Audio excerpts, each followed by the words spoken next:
Dulu ini ada ada sahabat yang mana beliau ini dipilih. Ibu, kalau dalam perjalanan perang, yang namanya perang itu kan orang berkumpul banyak. Pasukan para sahabat itu, pasukan umat Islam itu bukan hanya satu dua ya. Mereka kalau bisa nyampe ribuan untuk berangkat perang. Nah, ketika berangkat perang ini diatur oleh Rasulullah. Kadang-kadang Rasul ikut, kadang-kadang tidak. Ketika Rasulullah ikut, ya aman. Yang menjadi imam itu Rasulullah. Kalau Rasul tidak ikut, ada perang yang tidak diikuti Rasulullah, maka Rasul pada saat itu menunjuk ada beberapa sahabat yang menjadi imam. Kemudian siapa yang masak, siapa yang menjadi apa persiapan segala macamnya, komandannya siapa, yang ahli panahnya siapa, yang berkudanya siapa. Ini semuanya dipersiapkan. Ya. Kemudian Rasulullah pernah menunjuk seorang laki-laki di mana beliau ini bacaannya bagus. Ya. Kata Rasulullah, selama perjalanan ini kamu yang menjadi imam. Berangkatlah pasukan itu. Namun apa yang terjadi Ibu? Pasukan ini dipimpin oleh orang yang tadi, ternyata beliau ini kesenangannya dalam sholat ini selalu baca surah Al-Ikhlas. Ya, ya orang sama lah jeung orang meresepkan Al-Ikhlas ibu-ibu ya. Nah, resepnya surah Kulhu. Nah, ini sahabat ini pun kan kalau sholat maghrib ngimamin ya. Rakaat pertama kul huwallahu ahad Allahus samad lam yalid wa lam yulad wa lam yakul lahu kufuwan ahad. Rakaat kedua beliau setelah Al-Fatihah tetap tidak diganti, Al-Ikhlas lagi. Nah, ini sahabat udah curiga. Ternyata bukan hanya sholat maghrib dan isya, bukan maghrib aja, isya pun sama, subuh pun sama. Orang ini selalu baca surah Al-Ikhlas. Itu di hari pertama. Di hari kedua apa yang terjadi? Sama ibu bacaannya Al-Ikhlas, surah yang sama tidak pernah diganti-ganti. Perjalanan dalam peperangan ini bisa sampai 1 bulan, 2 bulan. Ternyata sahabat ini selama perjalanan ini dia tidak pernah ganti surat kecuali surah Al-Ikhlas. Maka sebagian sahabat protes. Cuman kalau protes itu tidak boleh sesuatu yang sudah ditentukan Rasulullah. Mereka protesnya bukan ke orang ini tapi ke Rasulullah langsung ketika mereka pulang di Madinah. Ya Rasulullah, orang yang kau tunjuk untuk menjadi imam, mereka beliau ini tidak pernah ganti. Hayawe surah naon? Al-Ikhlas. Nah, kemudian Rasulullah panggil nih sebagai pimpinan yang bijak, tidak pernah menyalahkan, tapi beliau pengen tahu alasannya. Dipanggil oleh Rasulullah SAW. Kemudian ditanya sama Rasulullah SAW. Katanya kamu selama perjalanan ini tidak pernah ganti surat kecuali surah Al-Ikhlas. Kemudian kata orang ini, benar ya Rasulullah. Kemudian orang ini ditanya, kenapa kamu tidak pernah ganti? Di belakangmu itu makmum itu banyak sahabat itu rata-rata hafal Quran, Ibu. Sekali lagi saya sampaikan, sahabat itu rata-rata hafal Quran. Beda jeung urang. Urang mah rata-rata naonna teu hafal Quran. Kalau sahabat mah rata-rata hafal Quran. Hari Quran atau diturunkan kepada sahabat, Ibu. Dan sahabat kepada Quran itu apa ya? Mereka ini bukan hanya sebuah bacaan, tapi teguran, tapi kadang-kadang ya itu Quran gitu. Makanya kesan sahabat itu luar biasa. Kebayang gak? Kalau mereka melihat sosok Abu Bakar As-Siddiq, Ibu, Abu Bakar lewat gitu. Mereka tahu banget ayat yang diturunkan gara-gara negur Abu Bakar As-Siddiq. Atau ayat ini berbicara tentang Abu Bakar As-Siddiq. Contoh salah satu ayat. Ada Abu Bakar As-Siddiq pernah nemenin Rasulullah ketika hijrah di Gua Hiro kan. Kita tahu di sejarah ini. Rasul bukan di Gua Hiro, di Jabal Sur, di Gua Sur ketika hijrah itu ya. Mereka berdua. Ini ada ayat yang diturunkan kepada Abu Bakar As-Siddiq dan Rasulullah, idz qala li sahibihi la tahzan innallaha ma'ana. Ayat itu diturunkan kepada Abu Bakar As-Siddiq. Berkenaan dengan Abu Bakar As-Siddiq yang menemani Rasulullah. Maka ketika sahabat melihat Abu Bakar As-Siddiq itu, mereka melihat ayat itu. Coba. Ada ayat Al-Quran yang berkenaan dengan Khomer. Dulu mereka biasa mabok segala macam diturunkan. Maka pada saat itu ada yang berhenti, ada yang belum. Ya. Sampai diturunkan ayat yang kedua, ada orang yang masih sholat dalam keadaan mabok.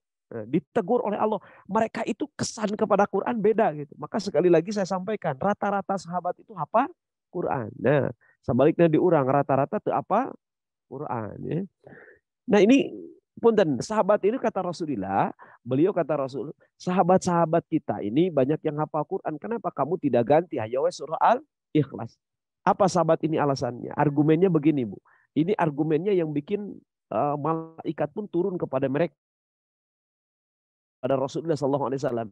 Kata sahabat ini, ya Rasulullah, yang pertama surah Al-Ikhlas itu isinya adalah pujian kepada Allah. Satu-satunya surat yang mana isinya hanya pujian kepada Allah. Tidak ada permintaan. Ibu punten, kalau kita perhatikan, Bapak perhatikan, setiap surat yang isinya pujian pasti di ujungnya minta. Coba Al-Fatihah. Alhamdulillahi Rabbil Alamin. Segala puji Allah, Tuhan semesta alam. Itu kan puji Allah. Ar-Rahmanir Rahim. Allah itu maha pengasih dan maha penyayang. Malik Yaumiddin. Allah itu yang menguasai hari pembalasan. Tapi ujung-ujungnya ada permintaan. Ihdinas siratal mustaqim. Engkau kan maha segalanya. Engkau yang maha segalanya. Ya Allah, tunjukkan kepada kami jalan yang lurus. Makanya ulah resep dipuji. Biasanya jelema lamun geus muji sok menta. Ya. Biasanya orang sok resep dipuji. Biasanya lamun geus muji mah sok naon. Minta. Dan hanya surah Al-Ikhlas kata sahabat ini, di mana isinya cuma pujian kepada Allah, tidak ada permintaan. Coba kalau kita baca surah Al-Ikhlas, Qul huwallahu ahad, katakanlah Allah itu hanya ahad. Allahus somad, Allah itu tempat bersandar, lam yalid walam yulad, Allah itu tidak punya anak dan diperanakan, walam yakul lahu kufuwan ahad, dan Allah ini tidak memiliki sekutu. Itu surah Al-Ikhlas. Ya. Ternyata ibu, kata sahabat ini, surah Al-Ikhlas itu intinya adalah pujian kepada Allah Subhanahu wa taala. Yang kedua, kata beliau ini, sahabat yang tadi beralasan yang kedua, ya Rasulullah, dalam surah Al-Ikhlas itu ada sifat Allah. Ketika aku membaca sifat Allah yang tadi, ya, Qul huwallahu ahad, Allahus samad, lam yalid walam yulad walam yakul lahu kufuwan ahad. Setiap ayat yang aku baca makin bertambah kecintaanku kepada Allah Subhanahu wa taala. Kebayang? Jadi cintanya ketika kita, ibu, jatuh cinta kepada seseorang, betul. Yang mungkin ibu dulu lagi jatuh cinta, bapak lagi jatuh cinta. Kira-kira kalau disebutkin nama seseorang dan itu adalah orang yang spesial dalam hidup kita. Kemudian sifatnya, orang ini baik loh, orang ini penyayang loh, orang ini santun, kira-kira gimana? Saya yakin Bapak akan makin jatuh cinta kepada orang yang kita cintai. Dan itu gambaran sahabat. Ketika disebutkan Allah dan sifatnya, kata orang ini, ya Rasulullah, ketika aku baca surah ini maka makin jatuh cinta aku kepada Allah. Setiap kali aku baca surah Al-Ikhlas, maka makin bertambah kecintaanku kepada Allah. Maka apa jawaban? Tiba-tiba, ibu, malaikat Jibril datang. Malaikat Jibril datang ke Rasulullah SAW dan mengatakan, ya Muhammad, akhbiruhu fa innallaha yuhibbuh. Hai Muhammad, sampaikan kepada sahabatmu yang tadi, Allah pun mencintainya. Coba bu. Gara-gara surah Al-Ikhlas, orang ini dicintai oleh Allah. Apalagi kalau kita baca, kenapa kamu baca surah Al-Baqarah? Kenapa kamu surah baca Ali Imran? Kenapa? Saya itu senang kepada Allah dengan aturannya, dengan ininya. Saya yakin apapun yang diturunkan oleh Allah adalah kemaslahatan bagi kita. Jadi sekali lagi, gara-gara surah yang pendek, ada orang yang dicintai oleh Allah Subhanahu wa taala. Nah ini di dunia, ibu, di dunia insya Allah akan mendapatkan kecintaan dari Allah. Cing, kira-kira ya, kalau seseorang, ya, ibu, punten dekat yang presiden, ya, kalau seseorang dekat dengan pejabat, orang dekat dengan orang kaya, biasanya Pak, kecintaan mah, kedekatan mah memudahkan urusan. Ya tuh minimal wawuh jeung camat pan ngieun KTP teh hese teuing gitulah istilahnya. Ya. Lamun papanggih jeung polisi meureunna ya aya sesuatu teh bergampang. Jadi hukum daripada kedekatan pasti memudahkan urusan.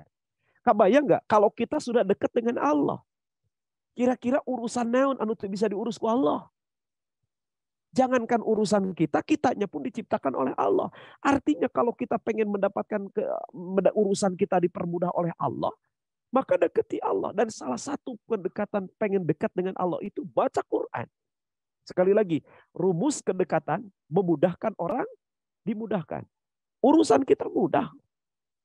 Oke. Kita kalau punya masalah dengan seseorang, kita punya bahasanya dekat dengan orang ini, dekat dengan orang itu. Rumus kedekatan memudahkan. Rumus kedekatan memudahkan urusan. Kebayang kalau kita udah dekatnya dengan Allah, sementara Allah pemilik segala-galanya, pasti urusan kita diurus oleh Allah Subhanahu wa taala. Yang kedua, ini kisah-kisah saya ngambil dari dari kitab tafsir Ibnu Katsir ya, boleh ibu cek tentang surah Al-Fatihah Al-Ikhlas yang tadi. Ibu di Kuba, di Masjid Kuba. Nah, ini saya senang kalau menerangin Masjid Kuba kepada jamaah yang sudah pernah, karena kebayang ya, Masjid Kuba ini adalah masjid yang pertama kali dibangun Rasulullah. Jaraknya kurang lebih 10 kilo dari Nabawi, Pak, ya. Masjid Kuba ini dan Rasulullah dulu kebangunnya kurang lebih 3 sampai 4 hari ya. Dari beliau datang dari Makkah itu kan hari Senin. Senin, Selasa, Rabu, Kamis beliau mulai berangkat sampai ke Mekah, Madinah itu, kota Madinah itu, Nabawi itu beliau di hari Jumatnya. Jadi beliau itu tinggal di situ dan membangun masjid yang pertama. Dan Rasul itu, Pak Punten, ketika Rasul meninggalkan kota mana? Kuba, Masjid Kuba, ternyata di Kuba ini dulu ada seorang sahabat, ada orang sahabat Rasulullah yang menjadi imam. Nah, suaranya bagus, Pak. Dan orang-orang sekitar Masjid Kuba itu dari dulu sudah banyak penduduk di situ karena ada masjid. Mereka senang dengan orang ini. Cuman ada satu yang gak jadi ganjalan mereka. Beliau ini kalau ngimamin itu selalu double surat, Pak. Jadi suratnya itu selalu 2, beres Al-Fatihah itu. Kalau kita biasanya berapa surat? Karena rata-rata kita cuma 1 surat ya setelah Al-Fatihah. Kalau beliau ini selalu 2 surat. Tapi yang 1 surat ini, di antara 2 surat ini mesti surah Al-Ikhlas. Umpama beliau baca surah Al-A'la, Sabbihisma rabbikal a'la. Surah keduanya, Qul huwallahu ahad. Atau beliau baca surah Al-Ikhlas, Qul huwallahu ahad, Allahu samad. Nanti di ujungnya, Qul a'udzu birabbin nas, malikin nas. Jadi beliau ini selalu baca berapa surat? 2 surat dalam 1 rakaat. Dan surah Al-Ikhlas surat yang tidak pernah ditinggalkan. Jadi surah yang lain kadang ganti-ganti, tapi kalau surah Al-Ikhlas selalu dibaca, tidak pernah ditinggalkan. Nah, jadi double surat beliau dibaca. Ada jamaah yang protes kepadanya, tapi tidak pernah dihiraukan. Keke aja bacanya seperti ini. Bahkan ada yang orang yang protes dengan kerasnya, ya orang Arab itu tahu sendiri, namun orang Arab itu setuju kan garalak dengan ya haram. Tak abah ibu-ibu menges balik umur apal ya, tak karena haram jeung halal apal nanti ya. Mun haram berarti ulah, mun halal berarti menang gitu ya. Nah, mereka itu kan galak-galak, kata mereka haram. Jadi mereka unjukkan bahasanya, mereka datang ke imam yang tadi dan mengatakan, kenapa Anda itu selalu baca 2 surat? Ya, cobalah kalau baca itu cukup 1 surat aja. Dan saya yang kedua, kenapa kamu tidak pernah meninggalkan surah Al-Ikhlas? Hayo dibaca. Ternyata kebetulan beliau ini tidak pernah dihiraukan kalau orang yang protes. Dia kalau mengatakan, kalau kamu pengen jadi makmum saya, udah ikuti aja. Ini tegas dia ya. Biasa. Karakter orang Arab kan begitu. Mereka tegas, kalau udah begitu aja. Akhirnya ternyata datanglah Rasulullah SAW ke Masjid Kuba. Rasul ziarah ke Masjid Kuba. Kemudian kesempatan orang-orang pada saat itu untuk menegur kepada Rasulullah. Ya Rasulullah, imam kita ini, langsung. Ya Rasulullah, orang yang biasa jadi imam di Masjid Kuba ini, beliau selalu baca double surat, 2 surat, yaitu surah Al-Ikhlas dengan surah yang lain. Sementara surah Al-Ikhlas tidak pernah ditinggalkan. Kemudian Rasul panggil orangnya. Betul kamu seperti itu? Iya ya Rasulullah. Kenapa? Kamu tidak mengikuti ucapan jamaah-jamaahmu. Apa jawaban orang ini? Ya Rasulullah, kalau mereka pengen menjadi imam saya, makmum saya, ikuti. Kalau tidak, silakan saya ganti. Bahkan lebih keras ini, silakan saya ganti. Namun ketika minta diganti, tidak ada yang mau ya pada saat itu. Tetap karena suaranya begitu luar biasa. Kemudian ditanya oleh Rasulullah, kenapa alasanmu selalu baca 2 surat dan Al-Ikhlas ini tidak pernah ditinggalkan? Apa jawaban sahabat ini? Ya Rasulullah, tidak ada surat yang paling aku cintai dalam Quran kecuali surah Al-Ikhlas. Aku cinta semua surat, tapi surah Al-Ikhlas adalah salah satu surat yang lebih aku cintai. Masya Allah. Maka apa yang terjadi? Tiba-tiba Rasul mengatakan, hubbuka iyyaha, kecintaanmu kepadanya, kepada surah Al-Ikhlas, ada khalaqal jannah, penyebab engkau akan mendapatkan surga dari Allah Subhanahu wa taala. Nah, ibu mencintai surah Al-Ikhlas itu akan menyebabkan kita mendapatkan surga dari Allah Subhanahu wa taala.